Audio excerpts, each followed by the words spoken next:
Have you ever apologized, truly meant it, and still felt like you owed someone your piece even years later? Why does loving someone sometimes make us believe that we're responsible for their healing and their happiness?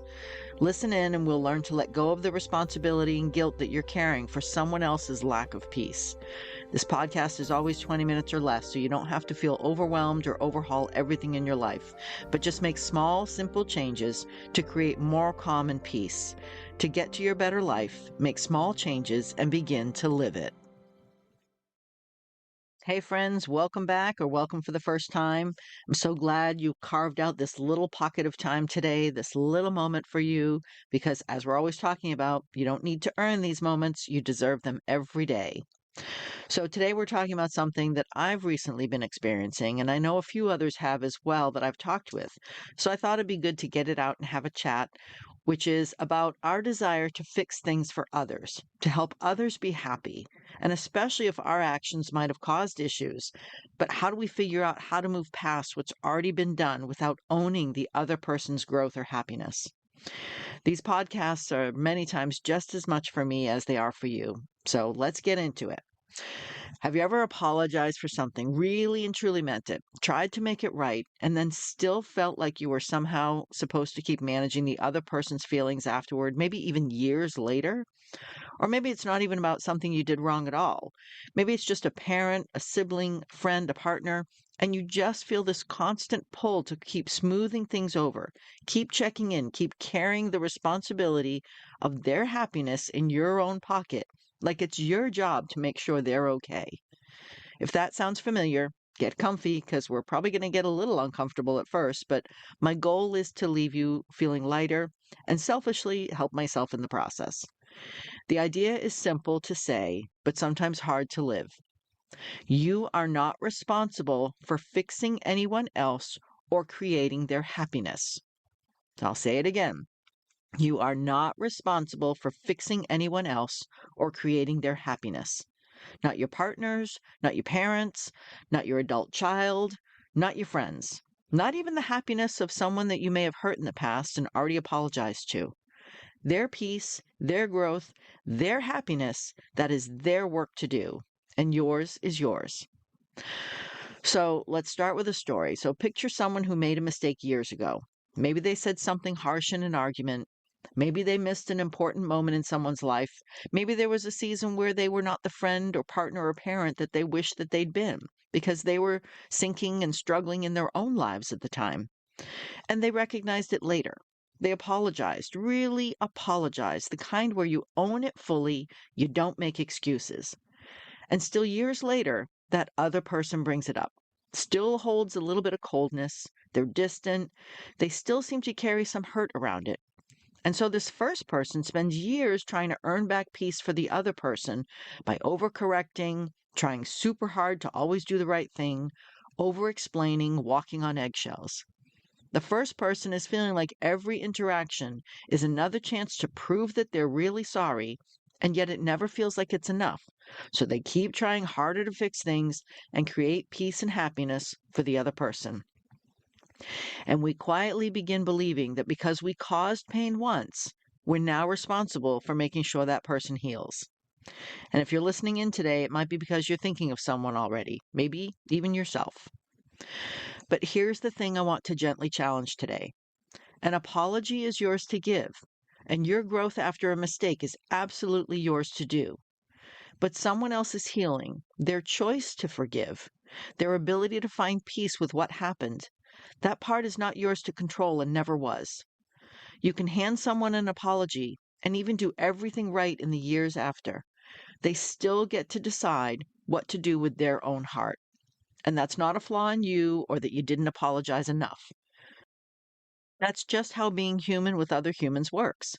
We're not in charge of anyone else's inner world or their healing, no matter how much we love them or how much guilt we carry. And this idea gets even bigger than just past mistakes, though, because so many of us walk through our adult relationships feeling like it's somehow our job to manage everyone else's mood, everyone else's contentment, everyone else's sense of okay. We check in a little too often. We write and rewrite and soften every text message. We carry tension in our shoulders because someone else in our life seems unhappy, even when their unhappiness has nothing to do with us at all. So think about this. Whose happiness have you been carrying that was never actually handed to you to carry? Who are you feeling guilty over for some human mistake that they haven't healed from? Just sit with that for a bit because sometimes just reflecting and identifying and naming it is the first step. So there's a psychological concept that explains a lot of why we do this, and it goes back to research on something called locus of control. And it was first studied by psychologist Julian Rotter back in the 1960s.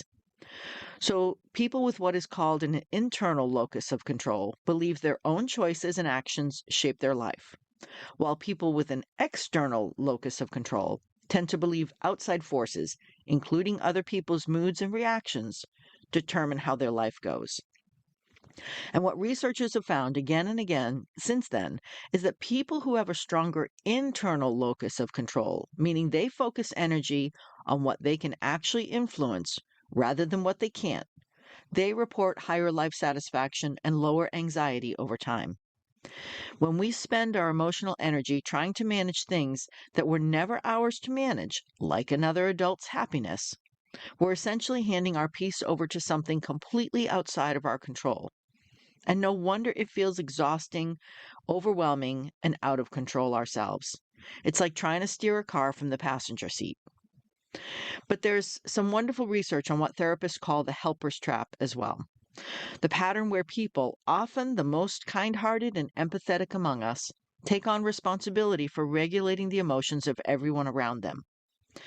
Studies on caregiver burden and on what is sometimes called compassion fatigue have shown that constantly monitoring and trying to manage someone else's emotional state, even out of love, is strongly linked to higher stress hormones and lower overall well being for the person doing the managing. Your body genuinely responds as though you are carrying a weight, because in a real sense, you are. And here's the compassionate flip side of that research. When people learn to lovingly release what is not theirs, their stress markers improve.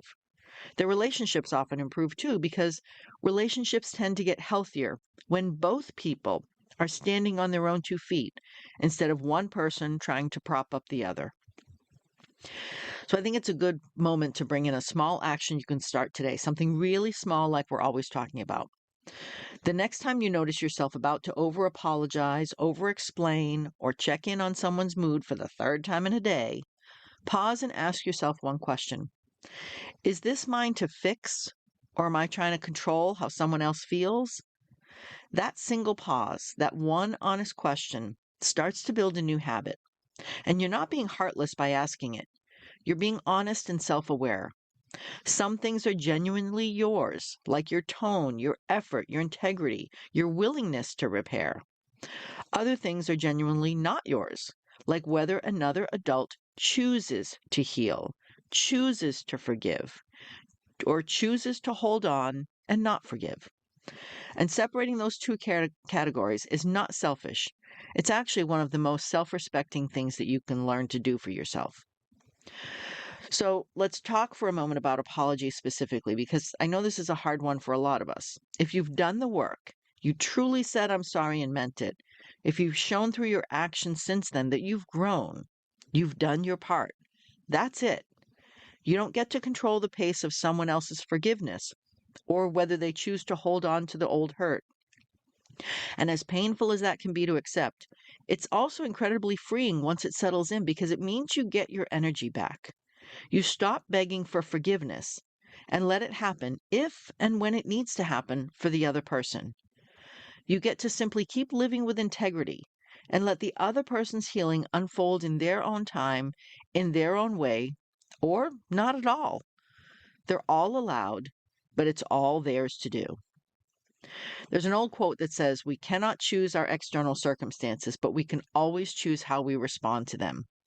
When it comes to other people's happiness, someone else's mood, someone else's healing timeline, someone else's choice to hold on to hurt, those are all external circumstances to you. You can't choose them for another person. What you can always choose is your own response, your own peace. That's where your power actually lives, not in the managing of someone else's inner world. So I want to offer a second small shift that you can start weaving into your life this week, and it works well with the first. So try giving yourself a permission slip. When you notice yourself spiraling about someone else's happiness, something you can't control, write down or even just say out loud to yourself, I give myself permission to let go and let this be theirs to carry. You're not saying you don't care. You aren't saying the relationship doesn't matter. You're simply reminding your nervous system that you're allowed to set this down, to not own it or even carry it for a bit. So try it today with whatever situation comes to mind and notice if you feel a physical relief. Like maybe you've been holding your breath without even realizing it. Now, I know some of you listening might be thinking, but what if I truly love this person? What if I want to help them find their peace because I care so much? And that instinct is beautiful. Caring about people we love is a wonderful thing. But the change in thinking is that you can care deeply about someone's happiness without taking responsibility for creating it. Because as we've discussed in many prior episodes, true happiness can't be created by anyone else or externally. You can hold space for someone, listen to them, encourage them, even gently point them toward help if they need it, and still recognize that the actual work of healing, growing, and choosing peace belongs entirely to them. Loving someone doesn't mean doing their inner work for them. In fact, doing it for them, or believing you're supposed to, or feeling guilted to try, often keeps both of you stuck because it teaches the other person they don't have to do the work themselves, and it teaches you that your peace is conditional on someone else's choices. And neither of those is true, and neither of those is fair to either of you. And when you see adults in our lives who are struggling, whether that's a grown child going through a hard time, a parent who seems unhappy in their own life, a friend stuck in a pattern you can clearly see is not serving them or not healthy, I know it's really hard. It can feel sometimes almost unbearable to watch someone that you love stay stuck. And the instinct to jump in and fix it comes from such a good place. And even I, with all my training and research and living, can fall into the desire to fix. I've someone in my life who's been struggling, and I've had to really look at myself and realize that while actions I had to take for my own peace may have negatively affected them, their response, their choices on not moving forward in a healthy way were theirs. And I found myself replaying an old thought in my mind of, if I'd handled that differently, maybe they wouldn't still be hurting. And every time you hear they're struggling, a little voice inside might say, this is still my fault. But it's not true. And I have to remind myself that I can't and won't own what they choose to do or not to do to find their own peace. And I refuse to be gaslit or guilted into doing otherwise just because I feel for them hurting. Real lasting peace for another person has to come from inside them, from their own choices, their own timing, their own willingness to change. You handing them your energy, your worry, your constant management does not speed that process up. If anything, it can slow it down because it takes the weight off of them and puts it onto you, which is backward from how growth actually works. There comes a time when we realize that continuing to carry someone else's healing actually prevents us from tending to our own healing. And maybe that's why so many of us feel so out of alignment. We aren't just carrying our own lives, we're carrying the emotional weight of everyone around us. We're carrying yesterday's mistakes and we're carrying tomorrow's worries. And after a while, we forget what it feels like to simply carry ourselves. So here's what I want you to carry with you after today's episode. You get to keep showing up with love and honesty. You get to keep apologizing when you have genuinely done something wrong and keep growing from it. You get to be a kind, present, caring person in the lives of the people you love. And at the exact same time, you get to release the belief that their happiness, their peace, their healing journey is somehow your responsibility to manage. That belief was never true, even though so many of us might have been taught it or it was implied. So letting go is not selfish. It's actually one of the most generous things you can do because it frees both you and the people you love to each do your own real work at your own real pace. So there's no need to make a huge declaration that you're never going to worry about anyone again. If you're listening to this podcast, I'm guessing you're someone who cares deeply about people. But the next time you find yourself lying awake at night, replaying someone else's choices, or wondering how you can solve a problem that isn't yours to solve, simply pause for a moment and ask one gentle question. Is this my responsibility or is this my concern? There's a difference. Remind yourself that we can be concerned about someone without being responsible for them. So if you enjoyed today's episode, please follow or subscribe so you don't miss future conversations. And leaving a rating or review also helps more people discover this little community we've created together. And I'm so grateful for every one of you who's done that. And remember, peace isn't something you have to earn by fixing everyone else's life, and holding on to guilt forever doesn't honor the other person's healing. It simply keeps you from fully living your own life. When we spend less time trying to rescue everyone around us, we actually have more energy to show up for ourselves. And peace can begin the moment you realize your own life deserves your attention too. Hope lives not in pretending that we've never made mistakes, not in believing we'll never disappoint someone, but in growing and trusting that we can continue becoming kinder, wiser, more compassionate people as we move through our lives, little by little and piece by piece. This podcast is based on my own life experiences. I'm not a therapist, a psychologist, psychiatrist, or any other licensed medical professional. Please share this podcast with anyone you think needs to hear this so that we all move forward, little by little and piece by piece.